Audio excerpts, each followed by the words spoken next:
Okay, so I've just made it to the Colosseum, and I'm going to give you guys a full tour. The top rings, the middle rings, the arena floor, underground, all of it.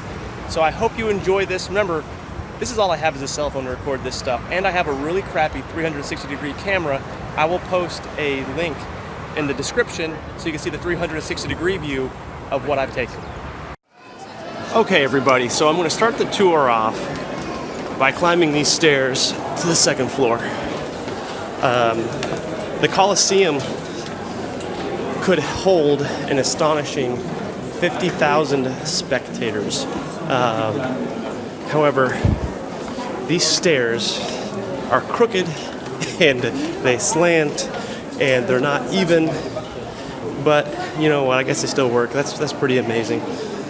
But I'm going to start our tour up here, and I'll have some good information for you guys shortly. So here we are at the start of the tour. We're right here on the second floor, or I believe they call it the second ring, but here this is where the arena floor would have been. This was actually filled over with planks of wood and then covered with sand because the sand could absorb the smell of blood, and it was easy to clean and put fresh sand down.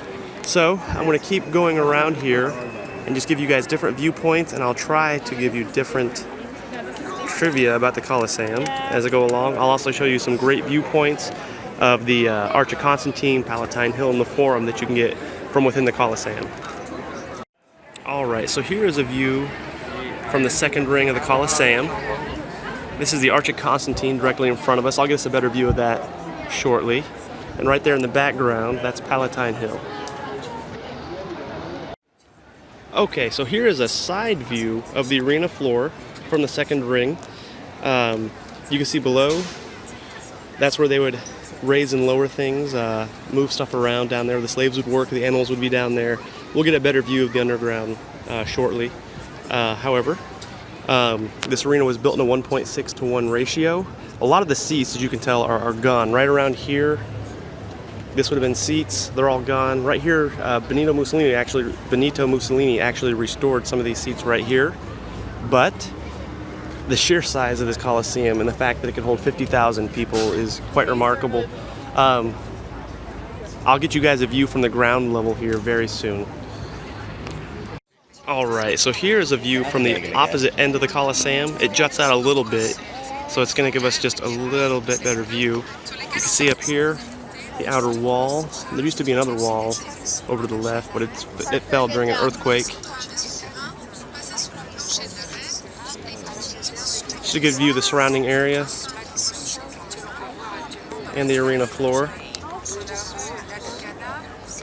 this is just another view from the Colosseum of the Arch of Constantine, Palatine Hill, and some of the Roman Forum.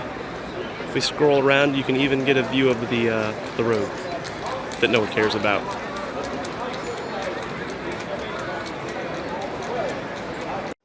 Alright, so here's a view of the arena floor from ground level.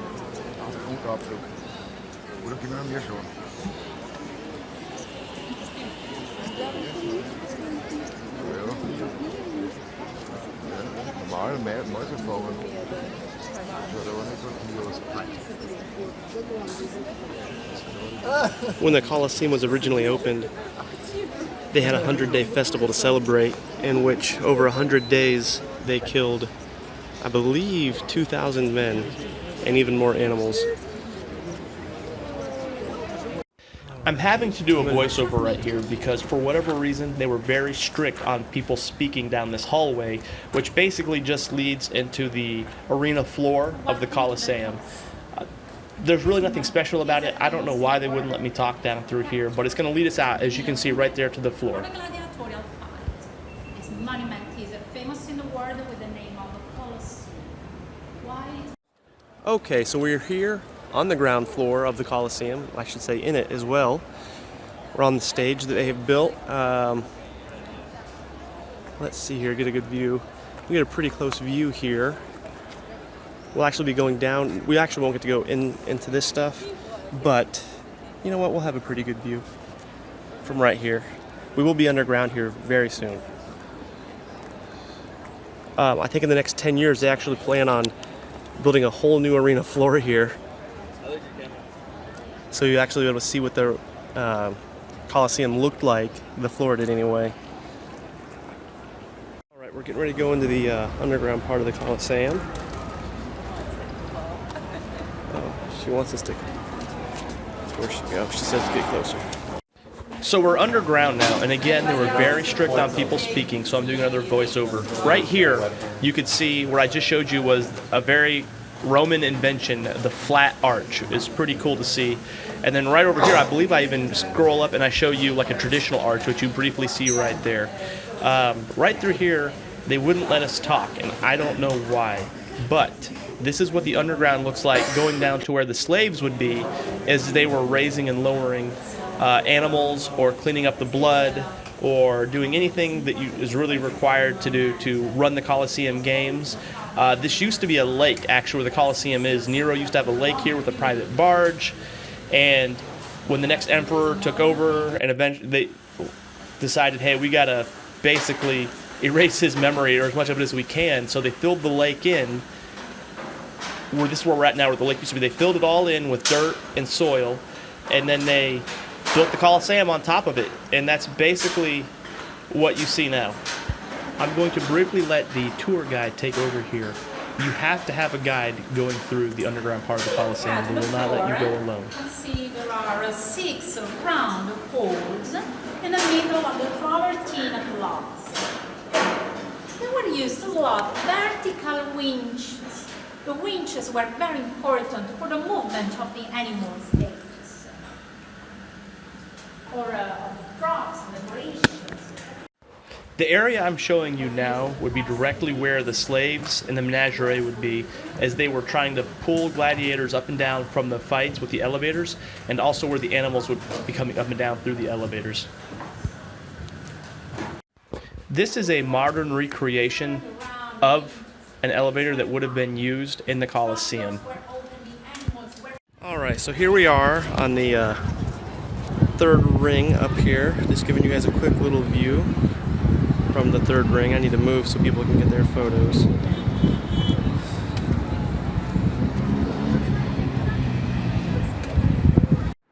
Alright, we're up here on the third ring of the Colosseum.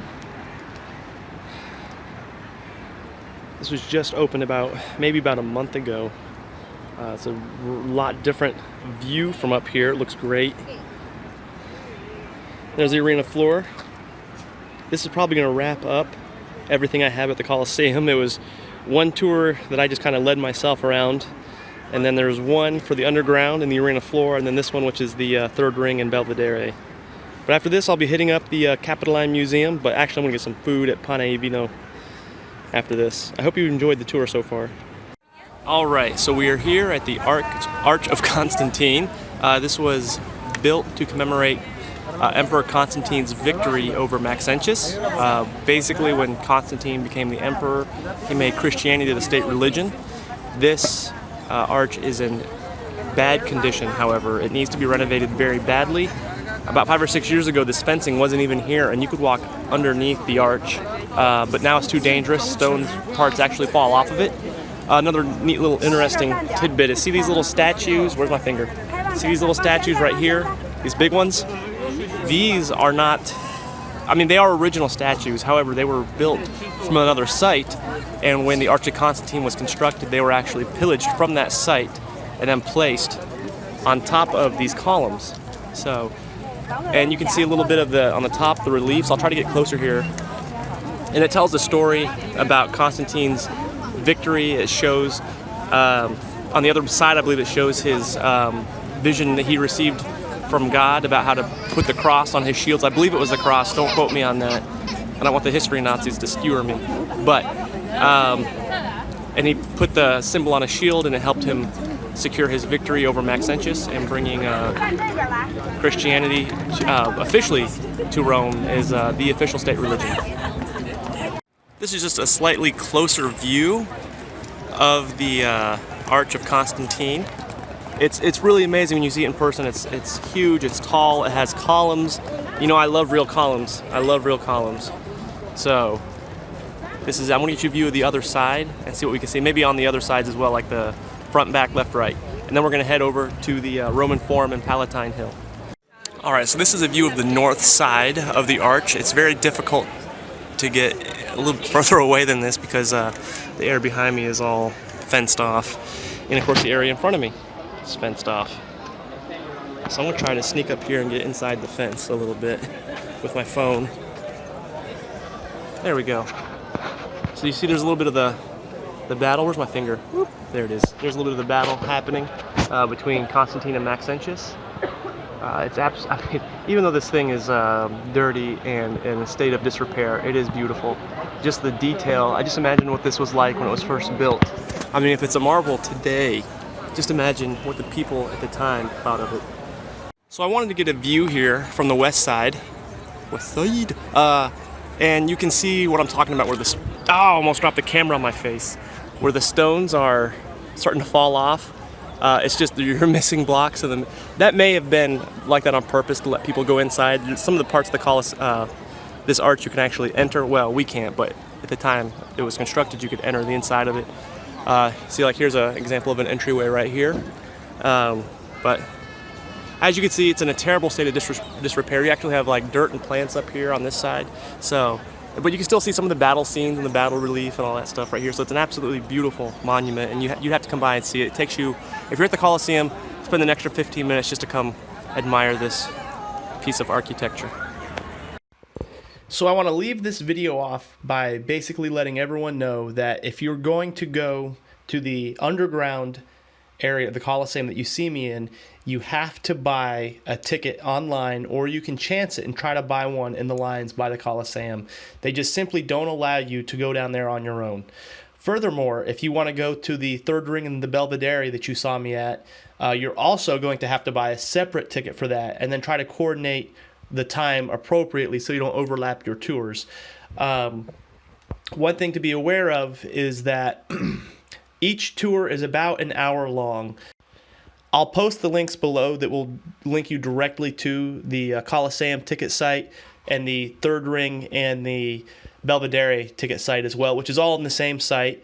I don't recommend getting some tour guide from outside the Colosseum because you don't know what you're getting. If you order through the Colosseum's official webpage, these are vetted tour guides. They speak English, and there's no nonsense. It's not a scam, and they're going to take good care of you. There's a lot of stairs, so if you are handicapped, you're not going to be able to get to the third ring in the Belvedere unless you have some kind of other assistance. If you're in a wheelchair, you're absolutely not going to be able to get up there. Last but not least, obviously the Arch of Constantine is completely free, and you can view it anytime you want.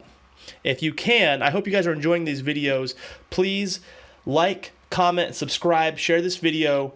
In the comments below, leave me anything that you think that I could do better, anything that you really enjoyed, or just anything in general, just anything comments you have. I would really appreciate it. I appreciate anyone that has watched this far. Thank you so much.